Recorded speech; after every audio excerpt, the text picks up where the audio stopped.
은혜로운 찬양 감사합니다. 우리 신앙 고백하겠습니다. 주는 그리스도시요 살아계신 하나님의 아들이십니다. 아멘. 옆에 분들하고 이렇게 인사하겠습니다. 우리가 억울해도 하나님은 일하십니다.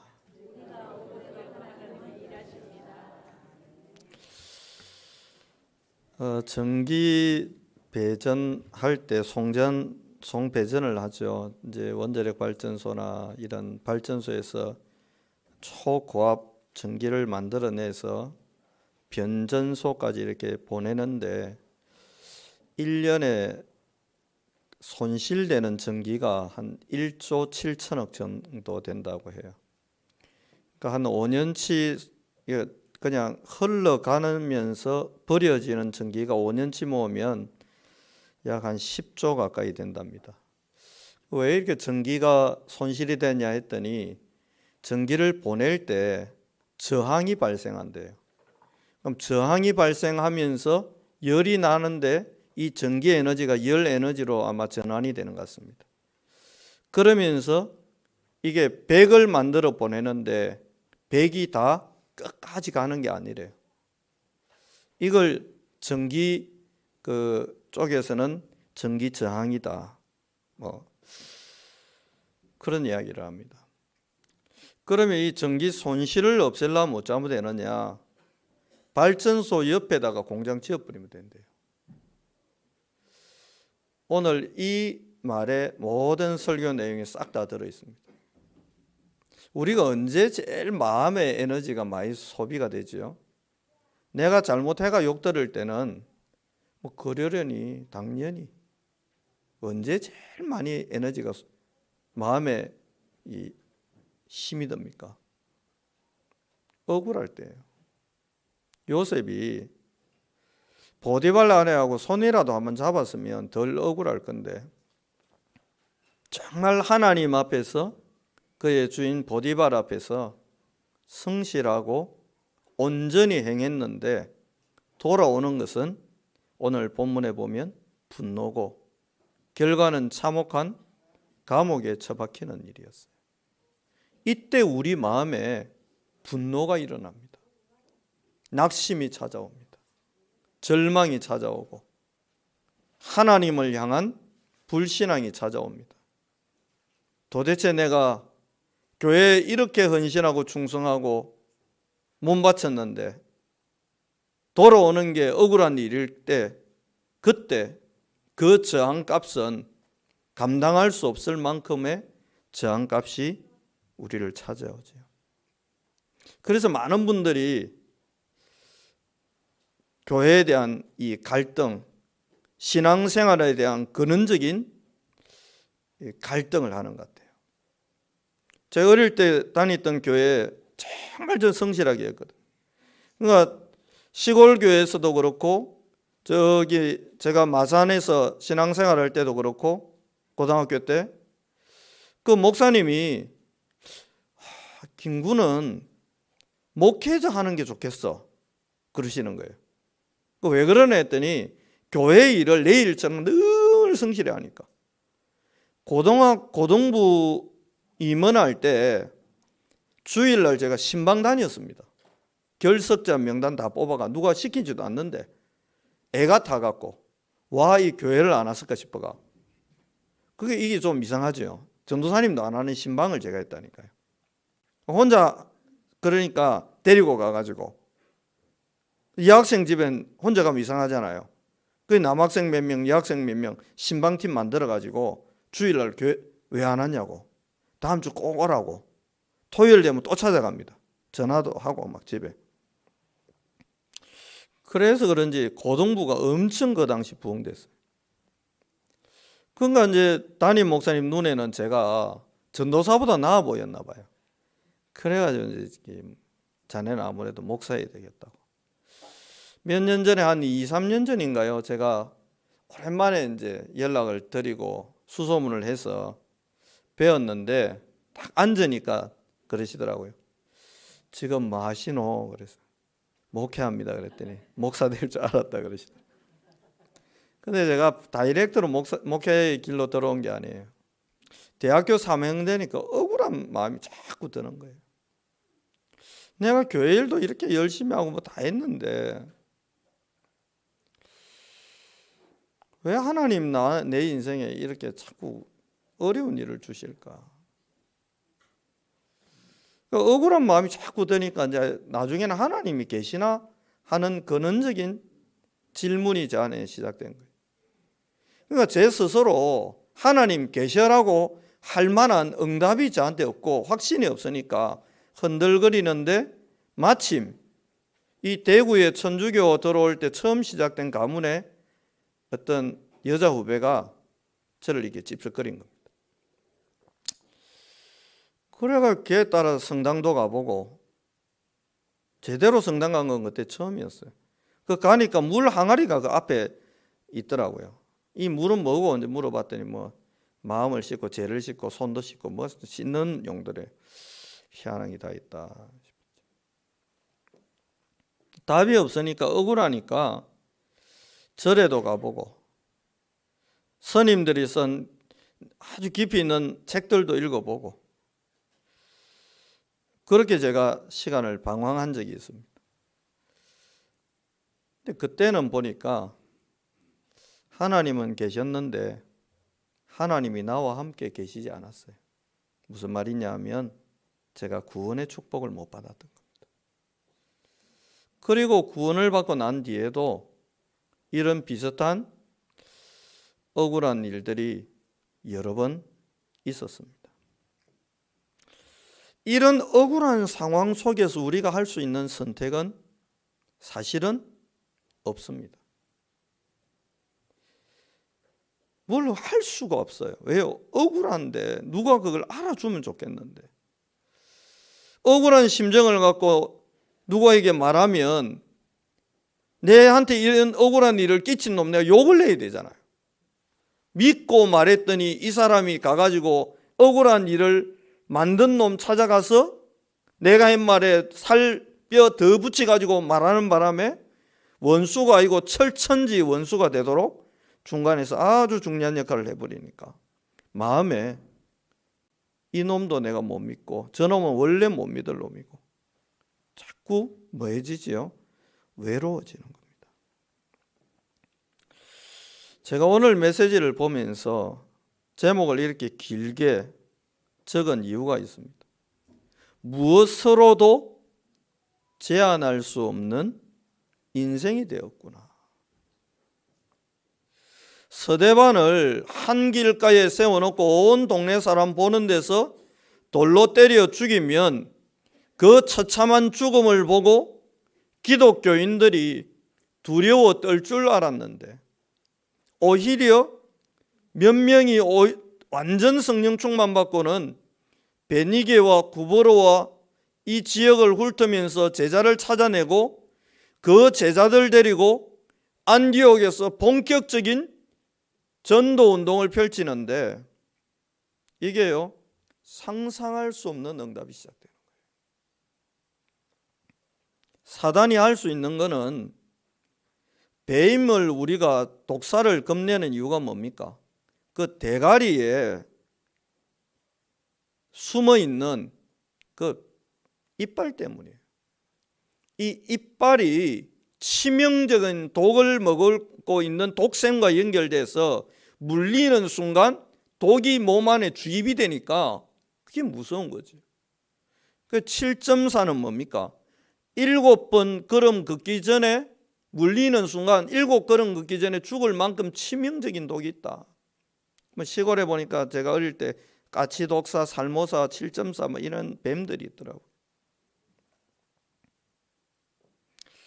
그런데 그리스도 예수께서 이 사단의 권세와 능력을 십자가에서 무너뜨리고 부활하셨다는 이 어마어마한 사실을 우리가 놓치는 순간, 우리는 우리도 모르는 사이에 환경과 상황에 붙들리는 그런 불신앙의 자리에 가게 되어 있습니다.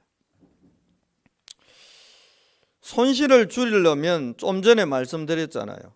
발전소 옆에 공장을 지어버리면 손실 줄이는 방법이 간단하대요. 아주 두꺼운 전선을 만들면 되는데 이건 돈이 너무 많이 들고 그래서 잘 안 돼요. 이거는. 나머지 방법 한 가지는 옆에 지어버리면 된대요. 그러면 손실이 거의 없답니다. 저와 여러분이 언약 바로 옆에 딱 있고 하나님과 동행하는 응답 속에 딱 있으면 마음의 이 에너지가, 생각의 그 에너지가, 다르게 말하면 영적인 기운이 소진돼 가지고 불신앙까지 떨어지는 이런 재앙을 피할 수 있는 겁니다. 그래서 하나님이 성경 창세기 39장을 쭉 보는데 제일 많이 나오는 단어가 뭡니까? 여호와께서 요셉과 함께 하셨다. 바로 옆에 있으니까, 요셉도 하나님 옆에 딱 붙어 있으니까 손실이 발생할 게 없는 거예요. 하나님이 과연 계시나 할 만한 그런 불신앙한다고 에너지를 쓸 일이 없는 거예요. 하나님이 주시는 은혜와 능력이 그대로 요셉에게 100% 그냥 전달되는 겁니다.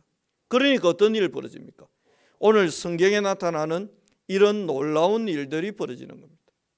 그래서 제가 오늘 이 설교를 준비하면서 마음으로 제일 많이 불렀던 찬송이 그거였습니다.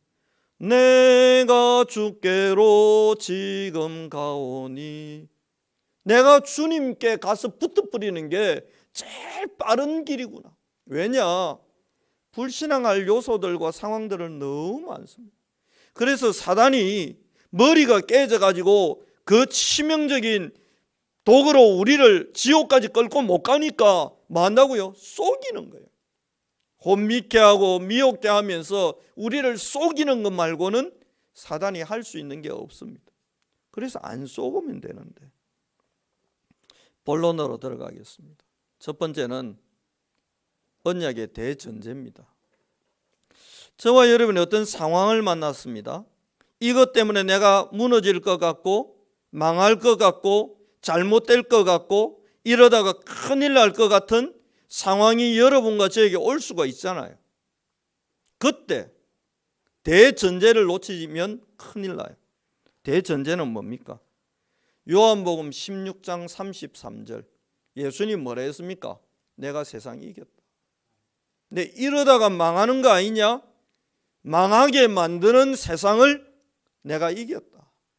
내 이러다가 잘못된 거 아니냐? 잘못되게 만들 운명 속에 역사하는 공중권세 잡은 자를 예수님이 뭐 했다고요? 내가 이겼다. 땅의 권세 잡은 자를 내가 이겼다. 그 예수님이 요한복음 19장 30절에서는 뭐라고 합니까? 내 다 이루었다.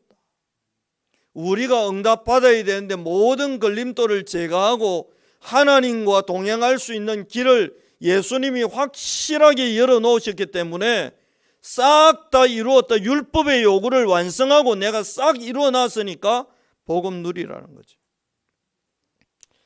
고린도전서 1장 18절에는 이렇게 나와 있습니다. 십자가의 도가라고 되어 있는데 이 도가 뭐냐? 영어 성경에 보니까 메시지래요. 십자가가 말하고 있는 이 메시지가 멸망하는 자들에게는 미련스럽게 보일 수 있다는 겁니다. 왜요?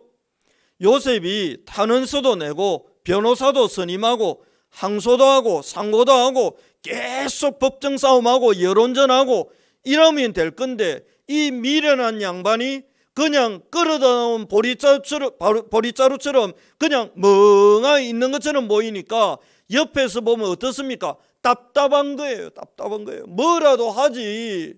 네 억울한 하나 뭐라도 하지. 뭐라도 해야 안 되나. 그런데 요셉 아무것도 안 하고 있는 이게 인본주의 쓰는 사람, 세상 방법에 익숙한 사람들이 보니까 뭐 해죠? 미련해 보이는 거예요.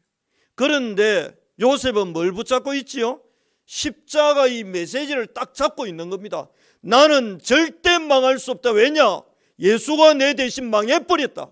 나는 절대 무너지지 않는다. 왜냐? 하나님이 애굽의 우상을 무너뜨릴 언약 가지고 나를 구원하셨고 그 하나님이 지금 나와 동행하고 있다. 이 십자가의 메시지를 요셉은 딱 붙들고 있는 겁니다.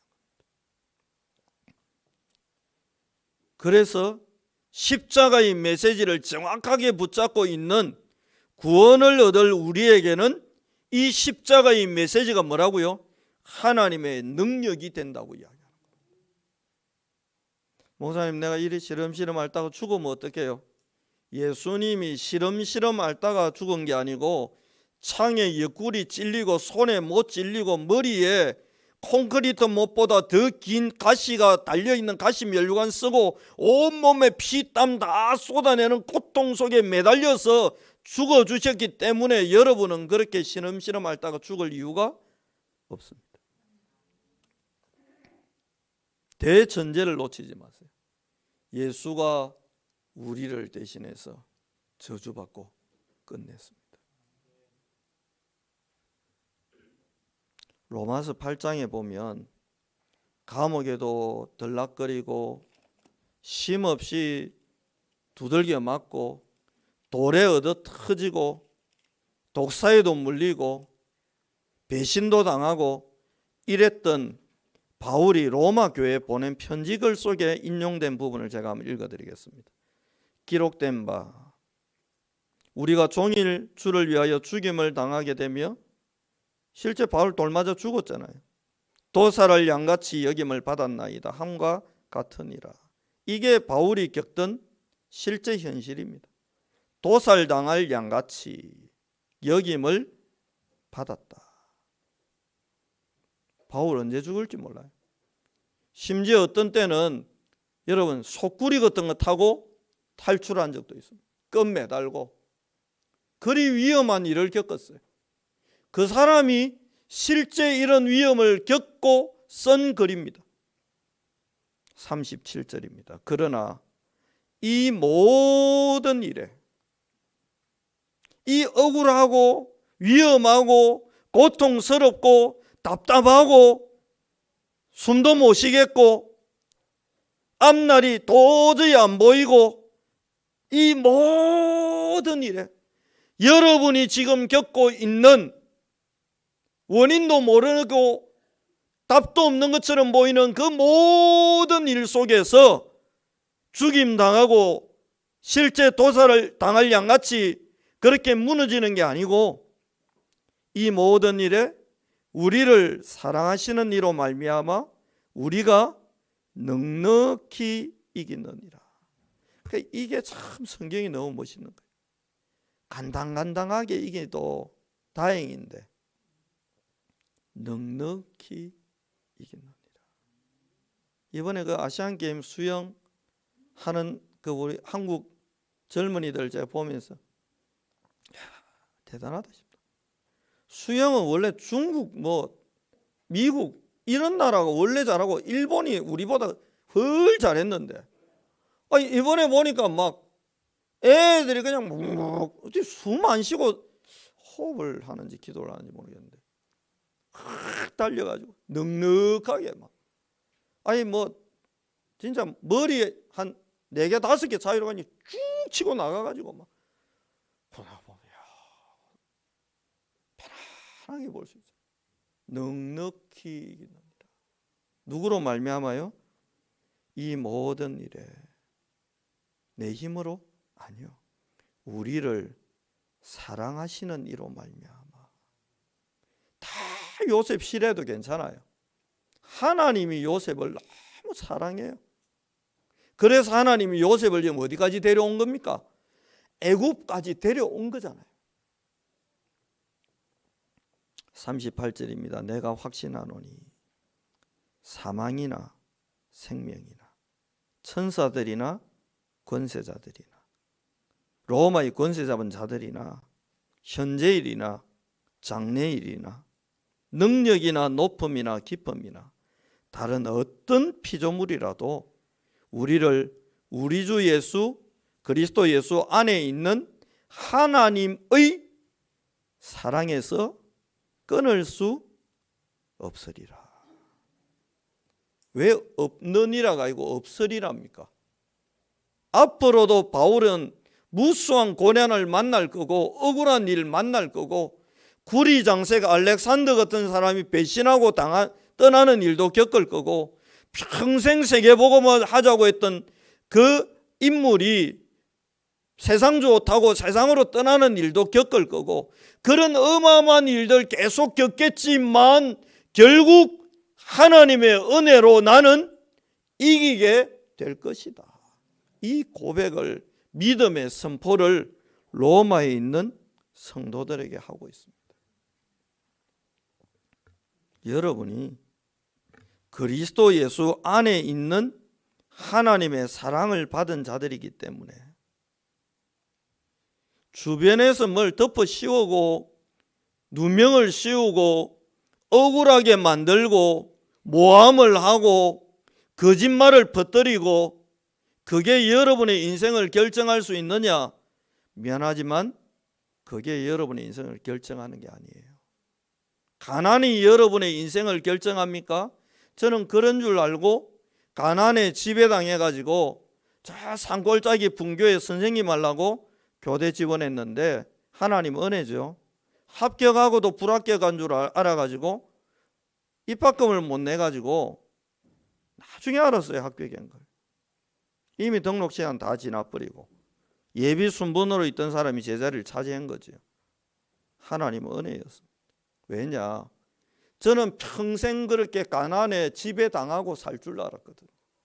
그런데 어느 날 그리스도 예수께서 제 마음의 문을 두드리고 내 인생 속에 성삼위 하나님이 들어오시고 난 뒤부터 제 인생은 바뀌기 시작했어요.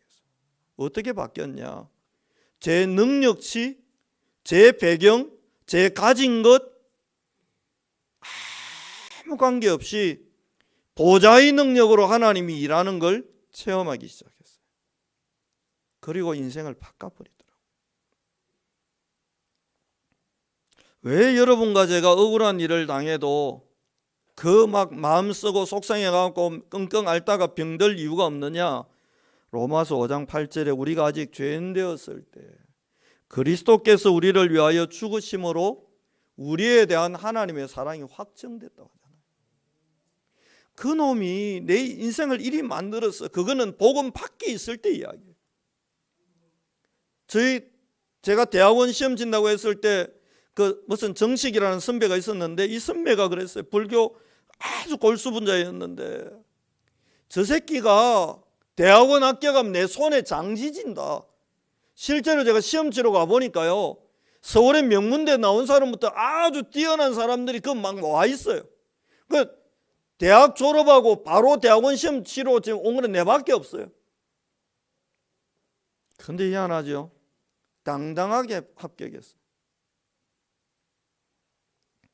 그 선배가 저를 저주했지만 그 저주의 올무에 내가 묶이지 않았어요. 그 사람이 나를 이리 저주한다고 부들부들 떤다고 내 인생과 시간을 낭비하지 않고 저는 학교 옆에 있던 삼성교회 그 마룻바닥에 무릎 꿇고 기도했어요. 하나님, 이런 이야기를 들었습니다. 그런데 내가 이 대구대에서 복음운동 더 지속해야 되고 시스템 만들어 놓고 내가 군대 가야 되니까 하나님 합격의 길을 열어주십시오. 환경이 안 좋았어요. 다락방을 20몇 개를 뛰어야 되는데 시간이 없잖아요. 수업 들어야 되지, 리포트 써야 되지. 그러니까요, 온갖 음의 또 말들이 이 다락방 하던 목사님들이 막 누명을 씌우더라고요. 이상한 말들 퍼뜨려 가지고 사람을 너무 힘들게 하고. 근데 희한하죠. 하나님이요, 시험 나올 이제 책 들어가고 공부를 해야 되잖아요. 짧은 시간이니까 하나님 꼭 봐야 될 것만 보게 해달라고. 잠잘 시간도 없는데 이 책 볼 시간이 없으니까 이동하면서 잠깐 보고 기도하다가 잠깐 보고 잠깐 봐야 되니까 하나님. 근데 진짜 놀라운 경험을 했어요. 영어 책, 특수교육 관련된 책을 보는데요, 그 문장이 손을 들고 번뜩번뜩 일나는 느낌이 들더라니까요. 저 이번에 시험 나올 건데요, 저 열심히 봐주세요 하면서 손을 번쩍번쩍 드는 거예요. 내 느낌에. 그것만 딱 공부했거든요. 시간도 없으니까. 대학원 시험 치러 간대요. 진짜 기절하는 줄 알았어요. 아, 이게 일타강사 하나님의 강의법이구나. 하나님이 문제 꼭꼭꼭꼭 지우준 꼭꼭꼭꼭 싹 다 남았어요. 나도 놀랐어요. 시험 누가 제일 먼저 답안지 냈겠습니까? 하나님이 비법을 알려주죠.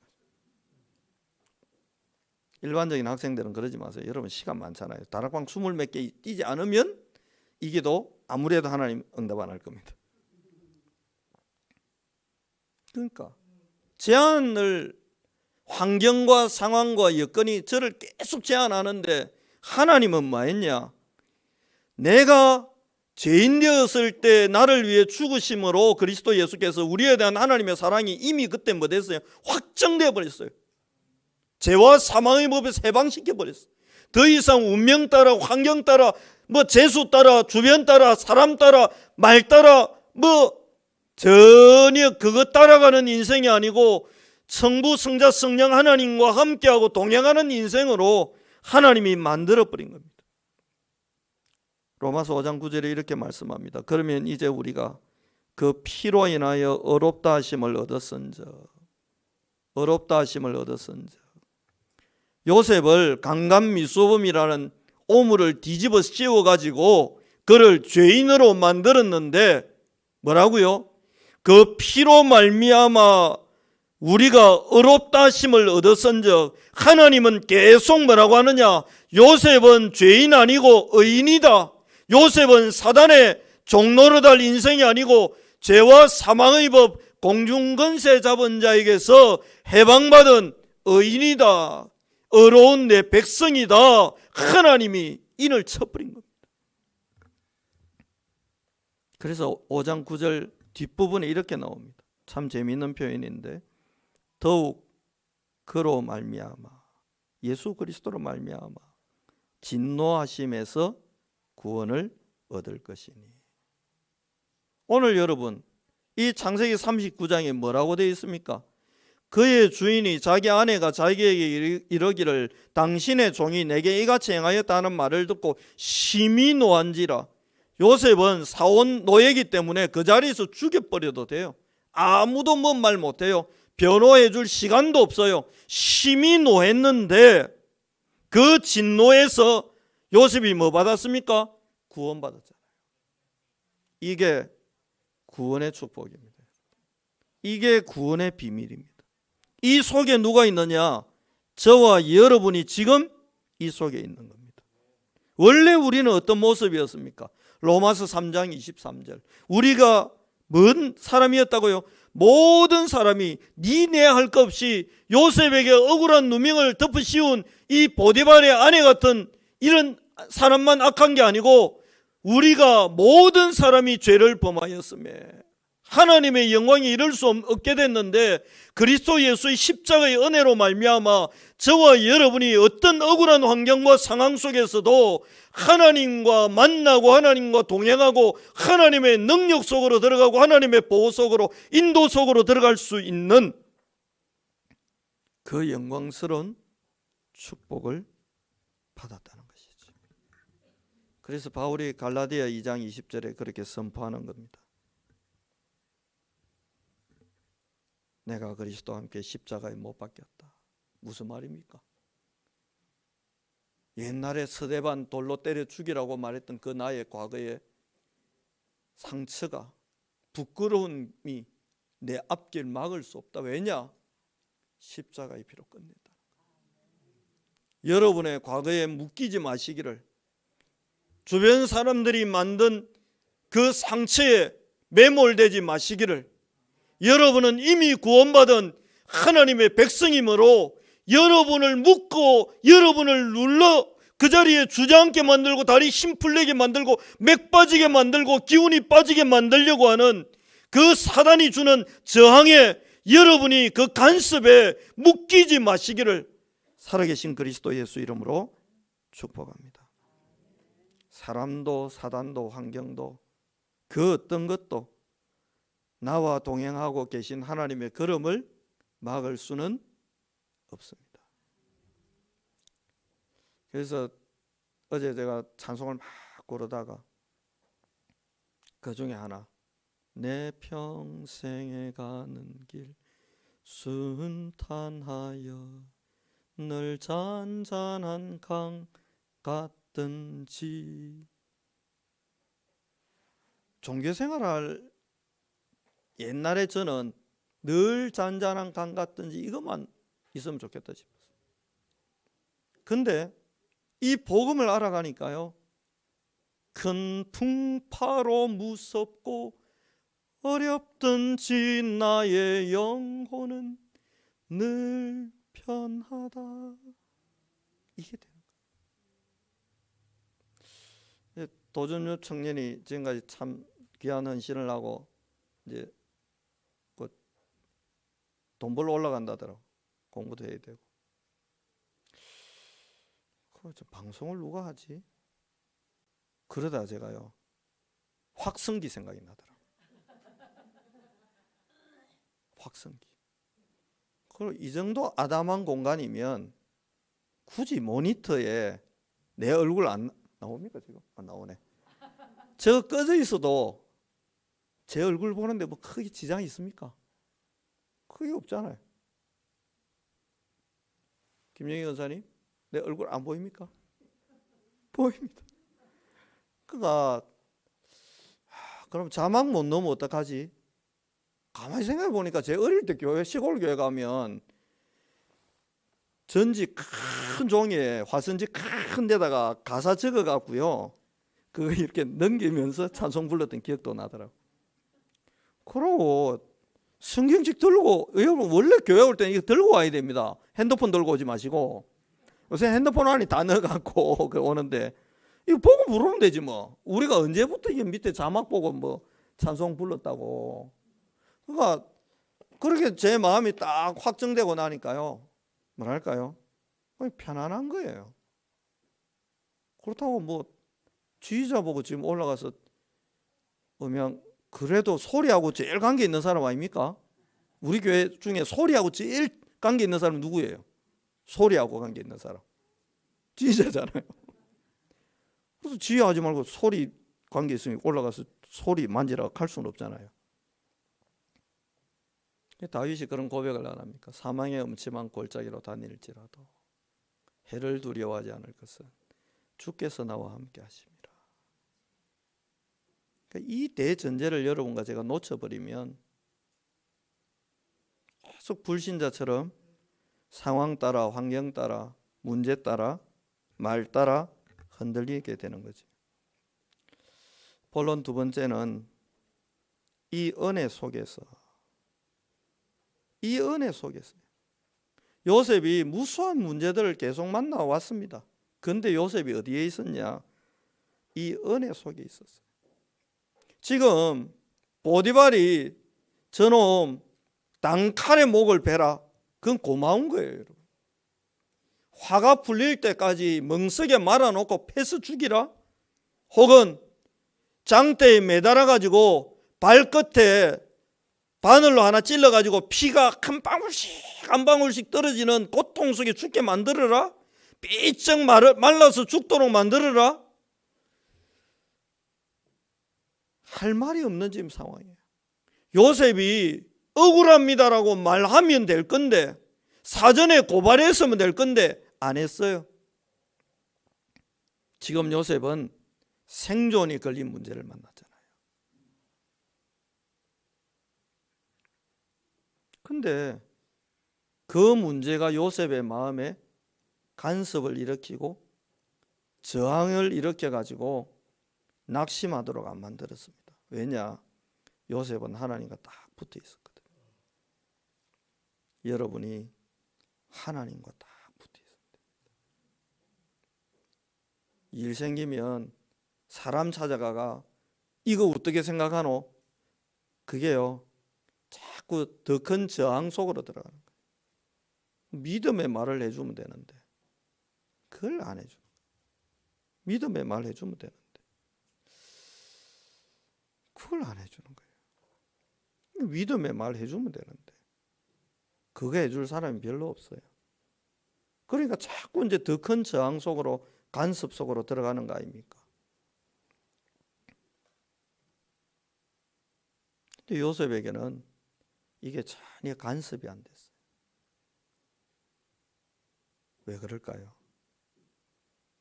보디발의 맹렬한 타는 듯한 분노 앞에서도 떨지 않고 흔들리지 않았어요. 왜 그럴까요? 요셉을 돈 주고 산 거는 보디발입니다. 그래서 그의 주인 애굽 사람의 집에 있었다. 성경도 그렇게 이야기합니다.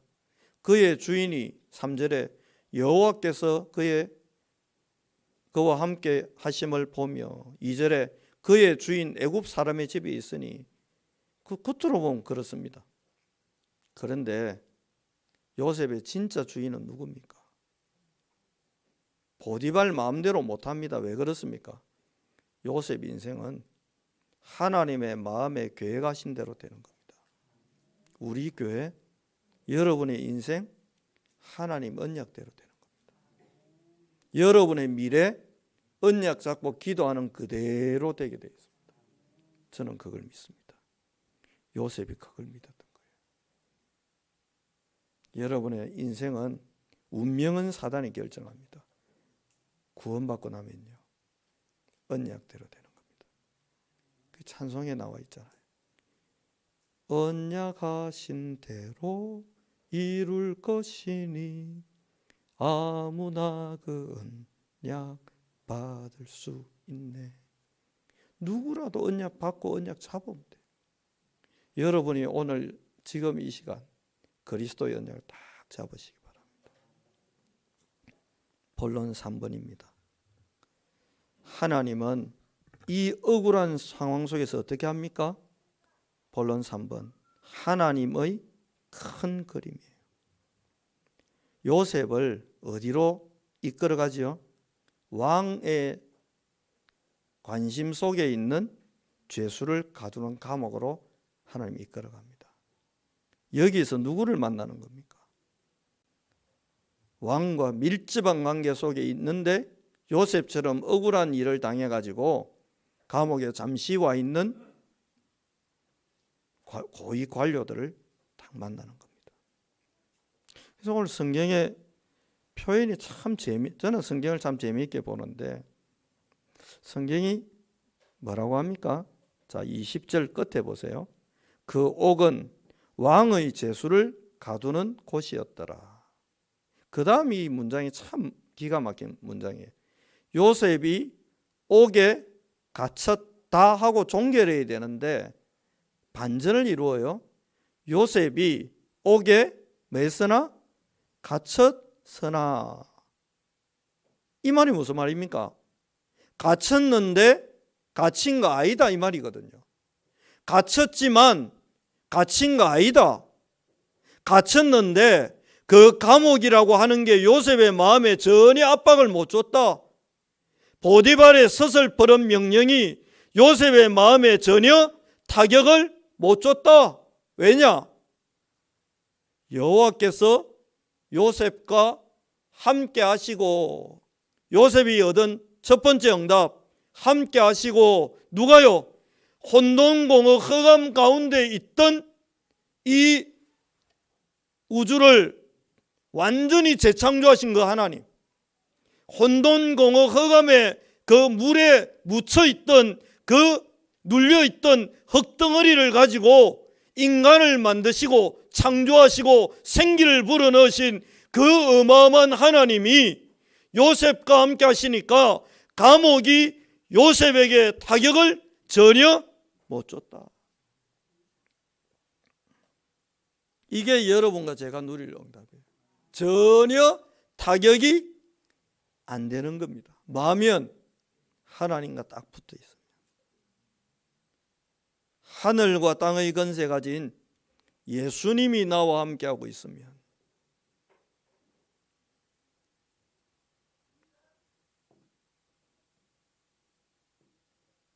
옥에 갇혔으나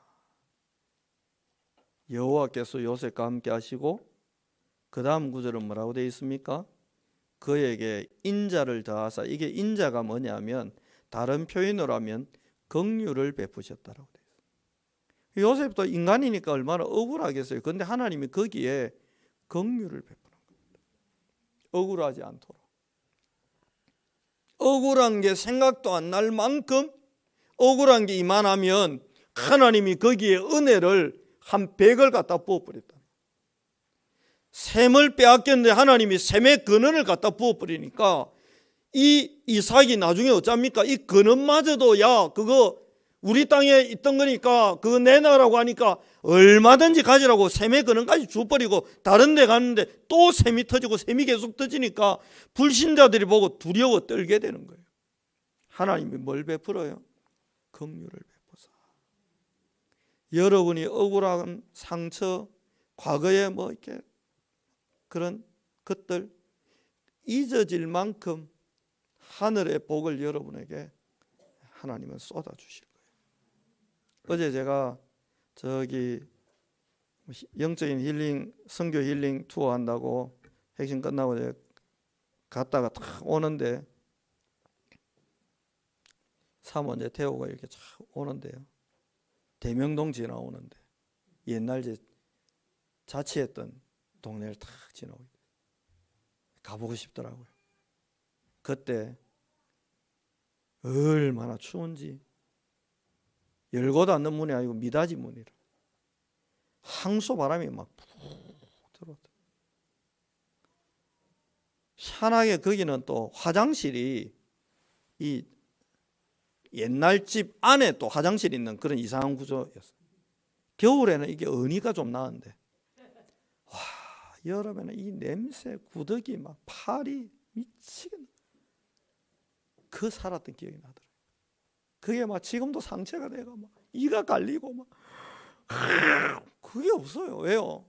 교회에서 사택 마련해 줘가지고 제가 편안하게 살고 있으니까. 그 한 2년 살았나? 여름 되고 여러분 진짜 상상을 불허. 나는 그 집을 누가 왜 그리 지었는지 모르겠는데 하필 또 그 집에 자취를 했다니까. 여러분의 마음에 혹시 뭐 엉어리나 아픔이나 상처가 있다면 그게 기억 안 날 만큼 하나님이 하늘의 복을 최고의 복이 뭐 함께 하시고 함께 하고 나면 우리 손가락만 계속 쫄쫄 빨고 살아야 됩니까? 아니요. 여호와께서 긍휼을 베푸사 인자를 다하사 더하사 이게 뭐 플러스 아닙니까? 더해 줬다는 거예요. 이것만 있는 게 아니고 이것도 줄게. 내가 니하고 함께 하는 것만 아니고 이것도 줄게. 복의 복을 여러분에게 하나님이 더하여 주시고 마음의 모든 아픔이 눈물과 감격으로 바뀌는 은혜를 누리시기를 살아계신 그리스도 예수 이름으로 축복합니다. 큰 그림을. 그 다음 뭡니까? 간수장이 옥중제수를 다 요셉의 손에 맡겨버렸어요. 이때부터 요셉이 뭐합니까? 감옥 관리를 시작하는데요. 요셉 손에 그 감옥에 있는 모든 고위 관료들, 억울한 일을 당하고 그 들어왔던 모든 고위 관료들을 이미 그때부터 뭐 총리, 예비 총리 역할을 하면서요, 전부 손안에 딱 쥐고 끌고 다니는 어마어마한 일을 하도록 하나님이 미리 문을 열어버리잖아요. 그 재반 사무를 요셉이 처리하고 요셉 손끝에서 결정돼요. 어둡고 침침하고 막 습기 차고 화장실 안에 있는데 여름에 구더기 올라오는 그런 감옥. 야, 니는 거가 영접 안 했으니까. 이런 그럴 수 있는 거죠. 요셉 마음대로라. 여름 햇빛도 잘 들고 막 겨울에 양지 바른 감옥. 니는 저 가서 사세요. 술 마탕 가는 자는 여서. 툭툭툭. 전부 누가요? 요셉이. 그 다음 구절이 참 멋있어요. 간수장은 그의 손에 맡긴 것을 무엇이든지 살펴보지 아니하였다. 간섭 안 했다는 이야기입니다. 요셉 100% 신뢰. 이는 이유가 뭐지요? 여호와께서 요셉과 함께 하십니다. 이게 영적 서밋입니다. 여러분이 어느 날 이 응답 속으로, 이 응답의 문이 뭐였습니까? 미치고 환장할 억울할 상황이었잖아요. 제가 원래는 오늘 인사할 때 이렇게 인사시키려고 했어요. 억울함은 완전한 응답의 문입니다 라고 하려 했는데 설교 듣기 전에 말해라 하면 그건 좀 너무 심한데 갈까 봐 제가 미화시켰어요. 요셉이 당했던 이 억울함이 결국 뭔 문이 됩니까? 간수장을 바꾸는 문이 되고 술 맡은 관원장을 만나는 응답의 길이 된 겁니다. 그게 여러분의 인생입니다. 제가 가난한 집에 안 태어났다면 저도 어떻게 됐을지 모릅니다. 제가 교회 다니면서 헌금 훔친 도둑놈이라는 누명도 써보고 그런 걸 안 겪었다면 제가 렘넌트들을 극진히 아끼고 사랑하는 마음이 별로 없었을 겁니다. 오히려 이해가 안 됐겠죠. 쟤들은 왜 예배를 빠져? 제가 아마 그랬을 겁니다.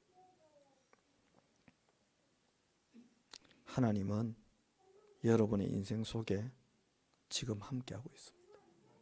어떤 일을 당하고 있습니까? 억울해하지 마십시오. 억울해하는데 마음의 에너지를 쓰지 마세요. 그 사단이 주는 저항에 여러분에게 있는 이 어마어마한 보좌의 배경을 빼앗기지 마세요. 하나님은 지금도 여전히 일하고 있습니다. 오늘 메시지의 결론입니다. 하나님은 지금도 저를, 여러분을 데리고 우리를 서밋 만들 그 길로 계속해서 걷고 계신 거예요. 이게 너무 감사하잖아요.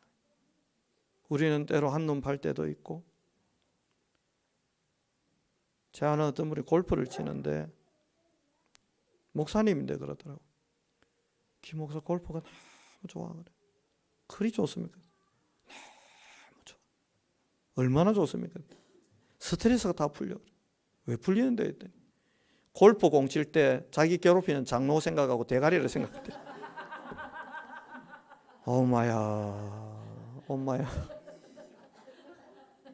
근데 뭐 그 교회를 잘 모르니까 그 장로님은 누군지도 모르니까 내가 무서워가 못 물어보겠다. 그 장로님 누굽니까? 못 물어. 왜냐하면 내가 모르는 뭐 그 교회 내부를 잘 모르니까. 그 실컷 치고 오면 마음이 편합니까? 했더니 칠 때만 편해. 왜요? 그랬더니 돌아오면 현실이 똑같아. 주일날 그 장로님 또 만나야 된다. 아우 주여, 얼마나 참 오죽하면 그러겠나 싶은데 여러분, 우리는 그렇게 살 인생이 아니에요. 저와 여러분 그렇지 않아요. 속지 마세요. 하나님은 지금도 여전히 하나님의 길을 걷고 있습니다. 여러분을 총리 만들고 전 세계 살릴 서밋으로 만들 그 위대한 길로 하나님은 지금도 걸어가고 있습니다. 사단은 강간미수범이란 누명을 씌워서 요셉의 인생을 옥죄고 발목을 묶어서 영원히 감옥에서 나올 수 없도록 만들려고 했지만 하나님은 보기 좋게 걸어가고 계셨어요. 억울한 일을, 힘든 일을 겪습니까? 여러분이 먼저 하나님을 체험할 기회입니다. 내가 하나님께 한 걸음 더 다가갈 기회고요. 간수장과 같은 사람이 그래서 나와 하나님이 함께 하심을 확인할 기회고, 그 고난은 우리의 도약대가 될 겁니다. 그래서 마지막으로 여러분을 축복합니다.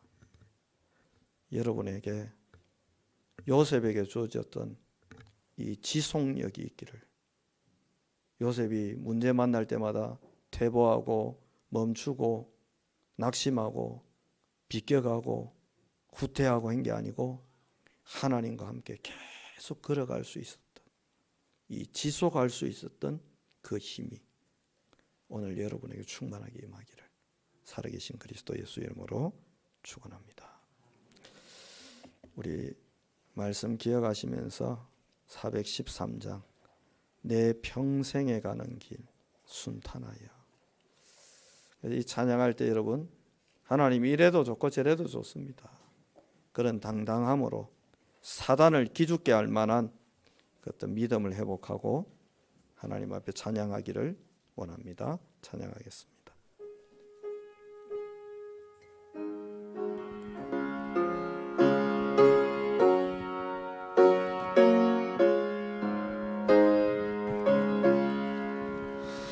내 평생에 가는 길 순탄하여 늘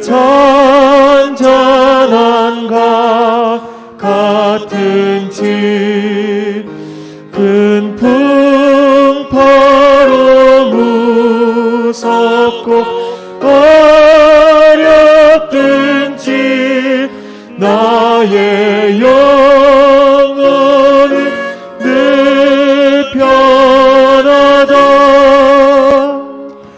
내 영혼 평안해. 내 영혼 평안해.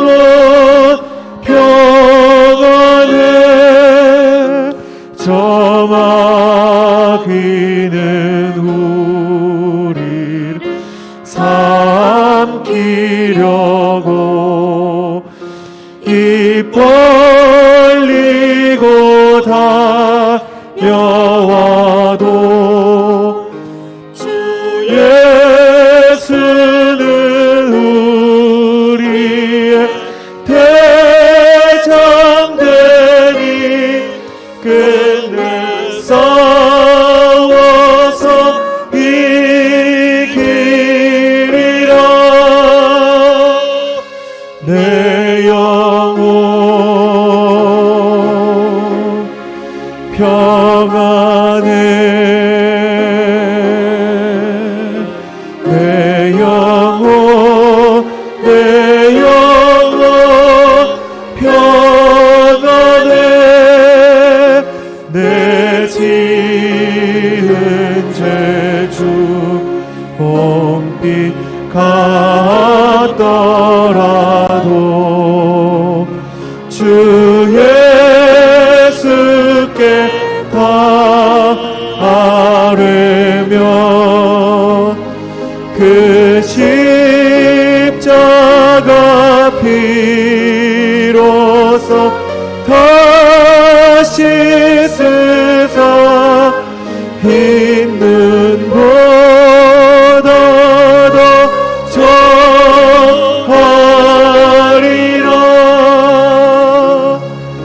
내 영혼 평안해. 내 영혼 평안해.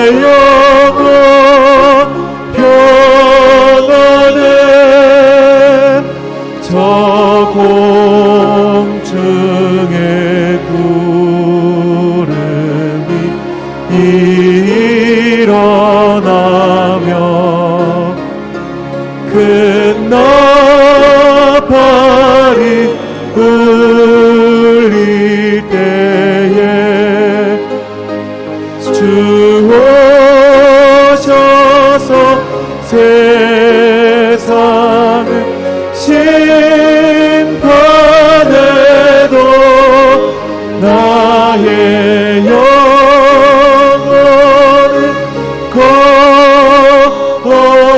겁없으리.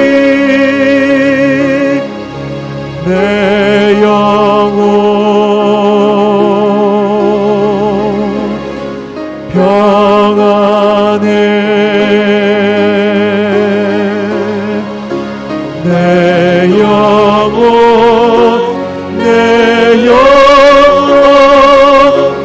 평안해.